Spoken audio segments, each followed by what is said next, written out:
자, 드디어 2부로 돌아왔습니다. 1부에서 우리 변호사님께서 굉장히 맛깔나는 클로징을 해주셨는데요. 자, 그럼 1부의 마무리를 장식했던 대기업에게 빼앗길까봐 고민하고 걱정하는 우리 사장님들의 사례를 한번 들어볼 수 있을까요? 예. 네. 뭐 사실은 이제 그 특허나 지식재산 같은 경우에는 뺏고 빼앗기는 경우가 상당히 많이 있습니다. 특별히 이제 대기업 같은 경우에는 자본이 이제 충분하기 때문에 소기업이나 중소기업, 중소기업을 넘어서 이제 강소기업 그런 기업의 이제 특허나 지식재산권 같은 것도 표현이 적절할지 모르겠지만 강탈하는 경우도 있죠. 예를 들어서 어떤 기업이 굉장히 대기업이 하는 산업 분야에서 좋은 특허를 갖고 있습니다. 그러면 마치 이제 대기업이 이 그 회사를 지원하는 모양을 보이고 조인트 벤처 회사를 설립하자라는 식으로 얘기를 하고 하면서 이제 계약서를 작성하게 됩니다.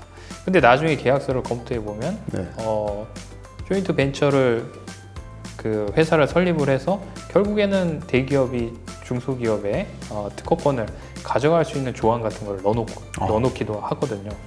그러니까 중소기업 입장에서는 자본이 들어오니까 그리고 그 매출이 발생하고 하니까 그냥 막 사인을 하시는데 그렇게 하시면 안 돼요. 네. 계약서를 검토를 하셔야 특허권을 안 뺏길 수가 있습니다. 특허권 내지는 다른 지식재산권을 안 뺏길 수가 있죠. 이건 조금 다른 얘기인데 제가 계약서를 검토했던 것 중에 이제 국내 모 기업과 모 중소기업과 해외 이제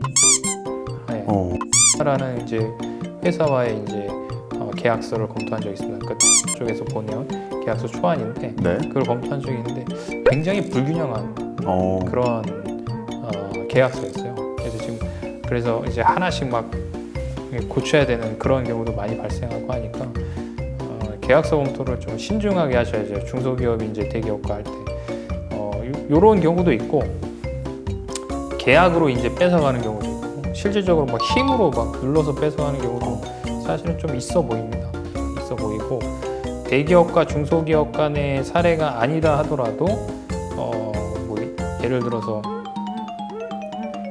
A라는 업체에 근무하고 있던 사람이 핵심 인력, 핵심 기술, 특허나 이런 걸 영업 비밀을 알고 있던 직원이 다른 업체, 경쟁 업체로 이제 넘어가는 겁니다. 이제 넘어가면서 특허권이나 이제 지식재산권을 갖고 넘어가는 경우가 있죠. 그런 경우도 꽤 많습니다. 그리고 이제 우리나라 기업들이 중국 업체한테 많이 당하고 있죠. 이런 상황이 좀 있습니다. 그런데 이제 여기가 나와서 말인데 좀 큰 업체가 있으면은 비교적 새로 시작한 우리 사장님들께서는 어떻게 보면 경쟁이 너무 불균형하잖아요. 이런 거는 혹시 경쟁을 조금 원활하게 하기 위한 조치라든지 이런 게 조금 있을까요?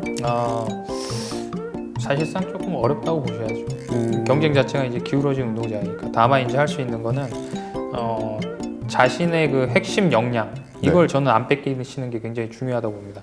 근데 그 핵심 역량이라는 건 지금 우리가 IP 얘기를 하고 있기 때문에 결국에는 특허나 상표, 그다음에 이제 지식재산 이런 것을 안 뺏기는 방향으로 법률 검토가 이루어지셔야 돼요. 그래서 미리미리 법률가를 만나실 필요가 있습니다. 우리 사장님들께서 몰라서 당할 뻔했던 것들을 IP 스퀘어에서 이렇게 보호를 받으시면서 가능하죠. 안전한 꽃길만 걸으시길 정말 좀 기원하겠습니다. 자, 그렇다면은 우리 변호사님 혹시 IP 관련해서 최근 진행하거나 아니면 기억에 좀 많이 남으시는 그런 법률적인 소송 있으실까요, 혹시? 이제 좀 아까 말씀드렸던 것이랑 일맥상통하는 그런 주제인데 A라는 기업에 다니고 있던 IT 핵심 인력이 B라는 기업으로 이제 이직을 하면서 A 기업의 그 영업 비밀이자 특허를 가지고 가셨어요. 그럴 경우에 이제 문제가 됩니다. 근데 이제 이것이 지식재산권 같은 경우에는 이제 침해를 어떻게 받았느냐 이걸 잘 판단하셔야 되는데 첫 번째로는 이게 특허권 침해였느냐 이게 문제가 됐고 특허권 침해가 아니라면 이것이 영업비밀에 해당돼서 그 업무상 배임으로 인정될 수 있는 것이냐. 또 이제 그것도 아니라면 부정경쟁방지법에 따라 성과 도용을 한 것이냐. B라는 업체에서 이런 것들이 쟁점이 돼가지고 지금 파악을 하고 검토를 할 수 있는 부분이 있는 거죠. 또 이제 이러한 경우에는 또 그냥 그런 IP 관련된 그런 법적 쟁점만 있는 것이 아니고 네. 근로기준법이나 그다음 상법상의 문제도 많이 일어납니다. 굉장히 종합적인 이제 법률 검토가 필요합니다. 그리고 그렇게 이제 넘어간 분 같은 경우에 경업금지 의무를 지는 것인지 그렇다면 경업금지 의무를 위반했을 때는 어떻게 되는 것인지 관련해서 쟁점이 쭉 많이 발생하거든요. 이런 법적 쟁점이 있고 이런 법적 쟁점 하나하나가 다 굉장히 중요한 쟁점입니다. 왜냐하면 A라는 업체에서는 지금 특허권이나 영업비밀이 침해된 마당에 손해를 이제 배상받아야 되잖아요. 네, 그러니까 이런 것들이 다 문제가 돼서 그 고소도 해야 되고 그다음 손해배상 청구도 해야 되고 하는 문제가 있습니다. 그래서 제가 다시 한번 말씀드리지만 이런 사건이 생겨서 변호사를 찾지 마시고 이런 사건이 있기 전에 변호사를 찾아보시는 게 좋아요. 그러니까 이제 어떤 회사에서 뭐 직원이 이제 직무 발명을 한다던가 아니면은 이 사람이 정말 핵심적 역량을 갖고 있는 우리 회사의 직원이라던가 그러면 근로계약을 잘 써야 돼요. 그리고 이제 영업비밀로 내가 영업비밀로 생각하고 있지만 수사기관이나 법원은 영업비밀로 생각 안 할 수가 있거든요. 그럼 이걸 어떻게 영업비밀로 보호를 받을 수 있는 것인가라는 것 같은 거를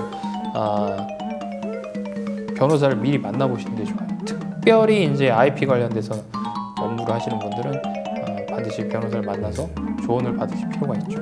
네. 사업이 확장될수록 네. 이제 직원들도 많이 고용을 하게 되는데 그 직원 고용에 따른 많은 법적인 자문까지도 IP스퀘어에서 도움 주실 수 있으시다.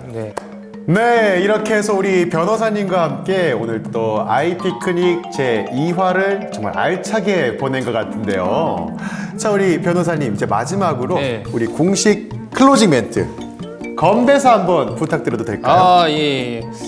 제가 술을 안 마셔서 건배사 준비를 많이 안 하고 있는데 하여튼 뭐 시청하시는 여러분 모두 하시는 사업 번창하시고 새해 복 많이 받으시기 바랍니다. 좋습니다. 새해 복 많이 받으세요.